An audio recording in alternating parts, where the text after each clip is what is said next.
गौतम बुद्ध के समय की बात है, जब वे राजगृह में प्रवास कर रहे थे। एक दिन एक युवा लड़का उनके पास आया और उनसे पूछा, भगवान, मुझे बताइए कि जीवन में सबसे महत्वपूर्ण क्या है।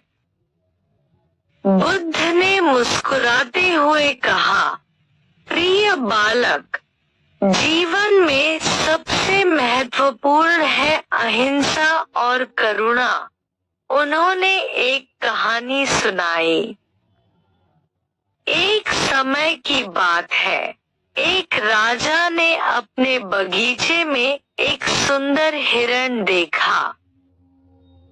उसे हिरण बहुत पसंद आया और उसने हिरण को पकड़ने का आदेश दिया।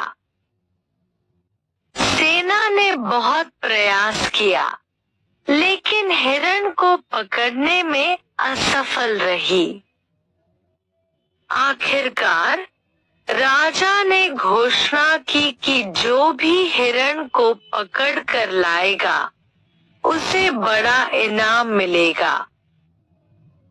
इस घोषणा को सुनकर एक गरीब किसान ने सोचा कि अगर वह हिरण को पकड़ लेगा, तो उसे इनाम मिलेगा और उसकी गरीबी खत्म हो जाएगी।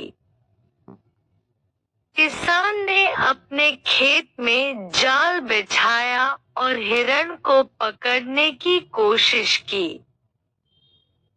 हिरण जब खेत में आया, तो वह जाल में फंस गया और बहुत डर गया।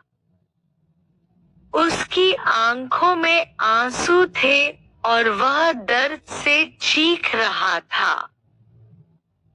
किसान ने जब यह देखा, तो उसकी करुणा जाग उठी।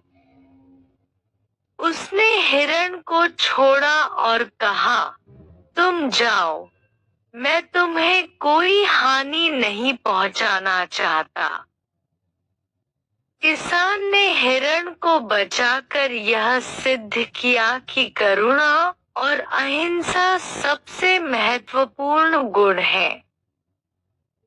गौतम बुद्ध ने कहा, करुणा और अहिंसा से ही सच्ची शांति और खुशी प्राप्त होती है। इस कहानी से यह सिखाया जाता है कि हमें हर जीव के प्रति करुणा और अहिंसा का भाव रखना चाहिए और किसी को भी हानि नहीं पहुंचानी चाहिए।